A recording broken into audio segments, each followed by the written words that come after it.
step down into darkness, open my eyes and let me see beauty that made this heart adore you, hope of a life spent with you. Here I am to worship, here I am to bow down, here I am to say that you're my God. You're altogether lovely, altogether worthy, altogether wonderful to me.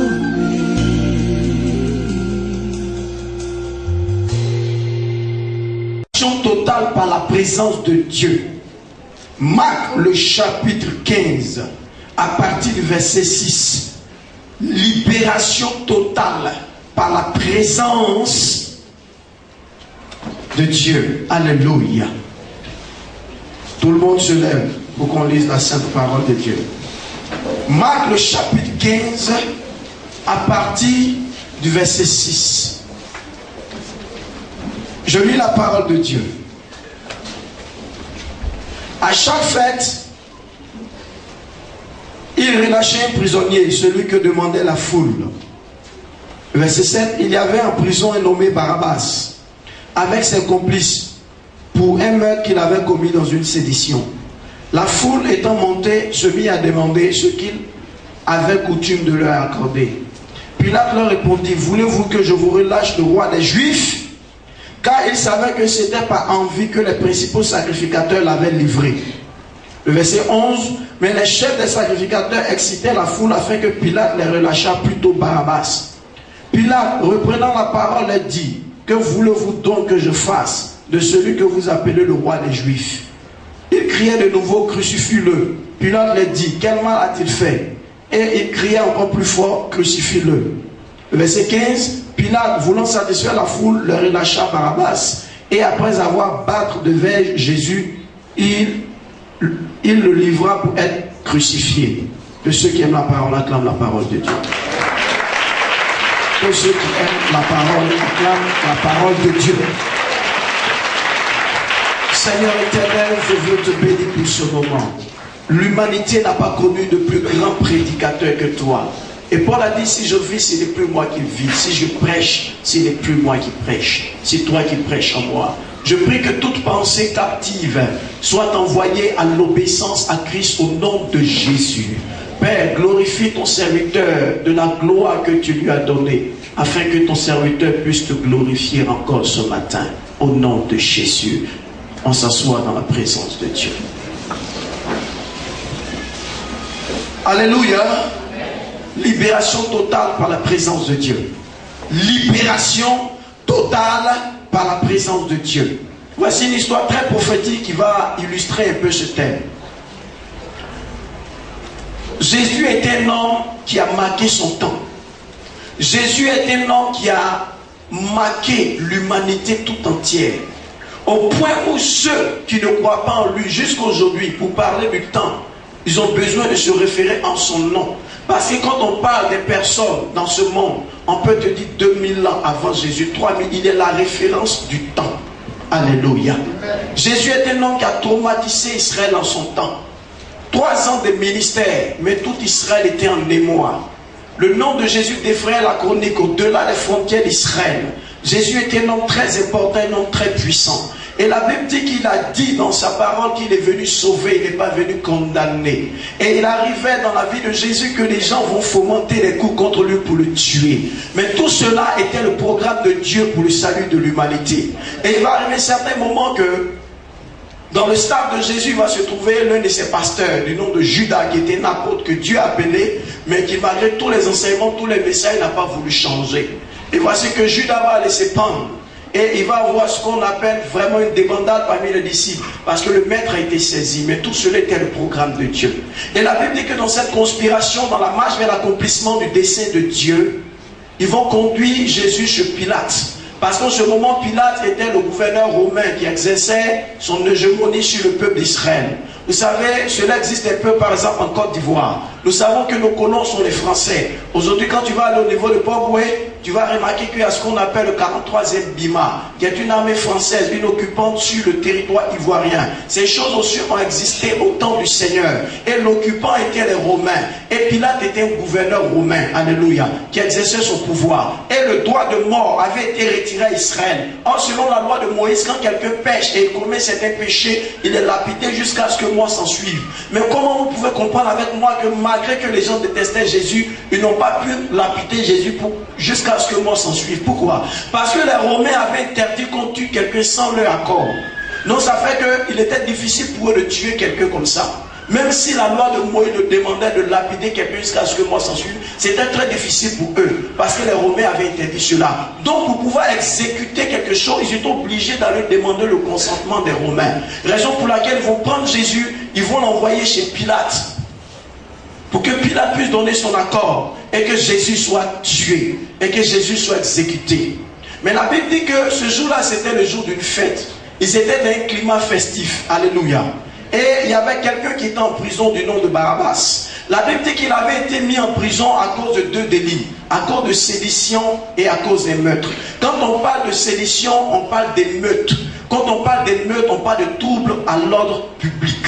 En ce moment, c'était des délits très graves. Alléluia.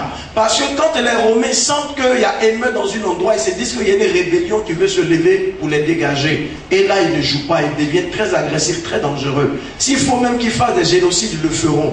Parce que là, leur colonisé veut se dégager de leur peuple. Est régi par des lois. Et quiconque viole ces lois-là est saisi par les autorités compétentes et jeté en prison.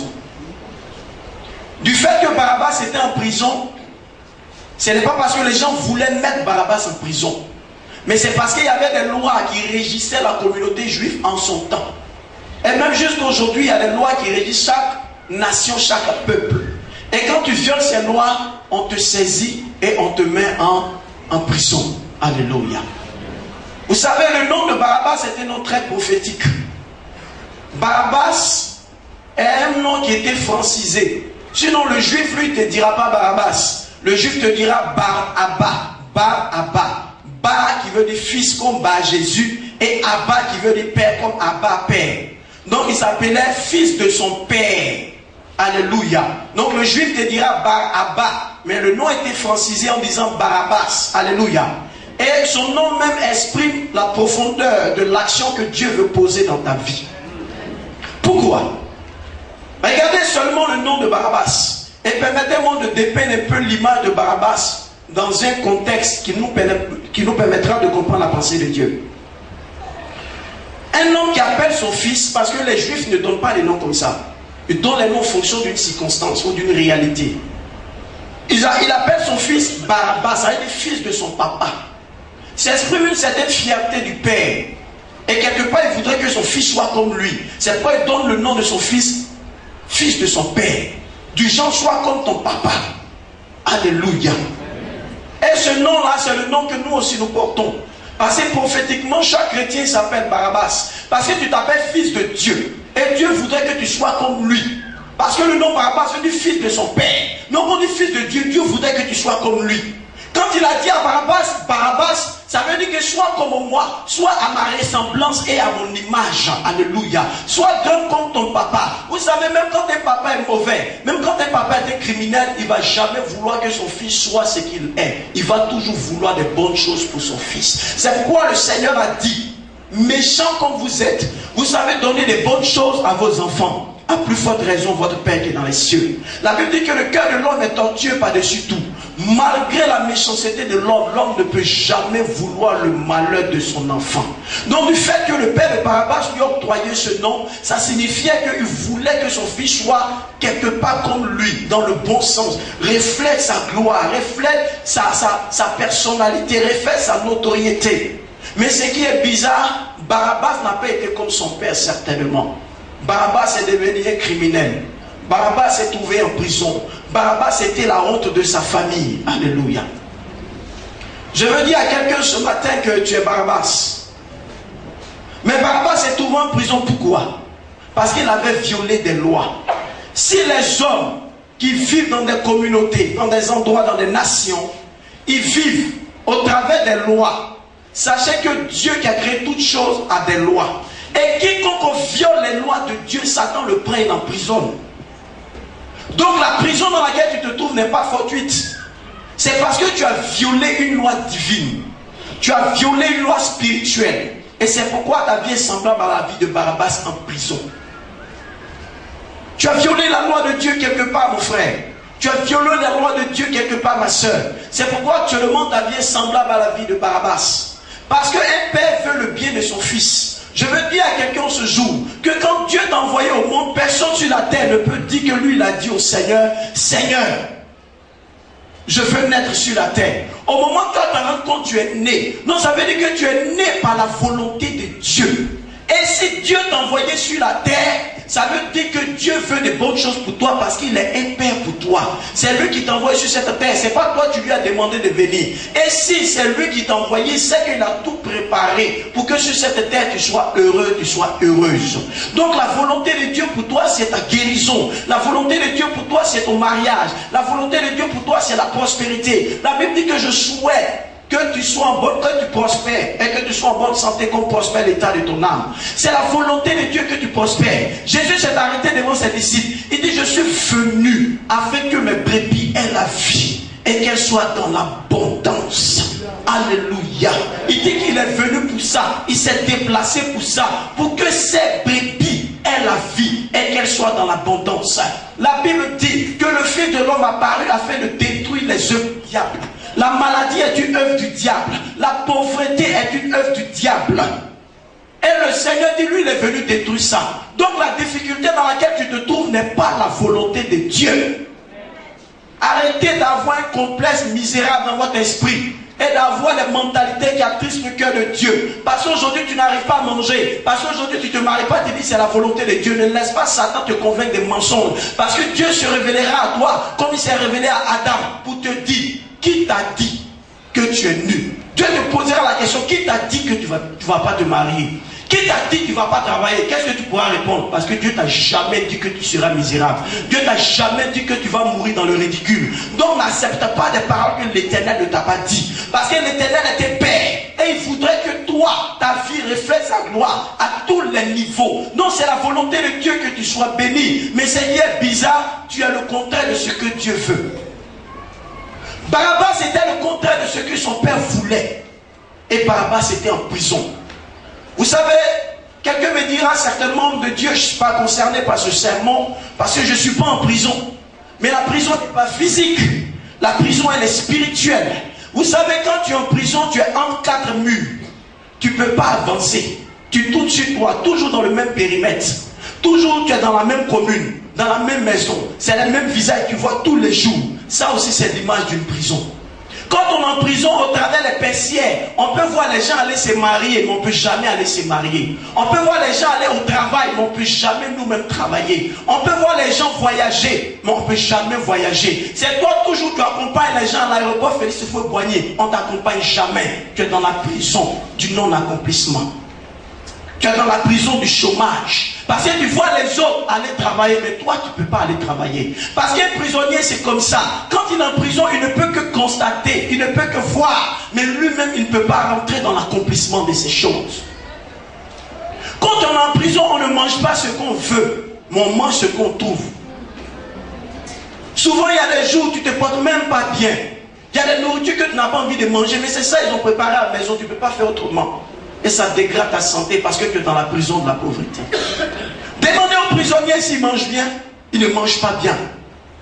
Il y a des jours quand tu rentres, il y a des choses que tu ne veux même pas sentir à la maison. Mais c'est ça que tu vas manger.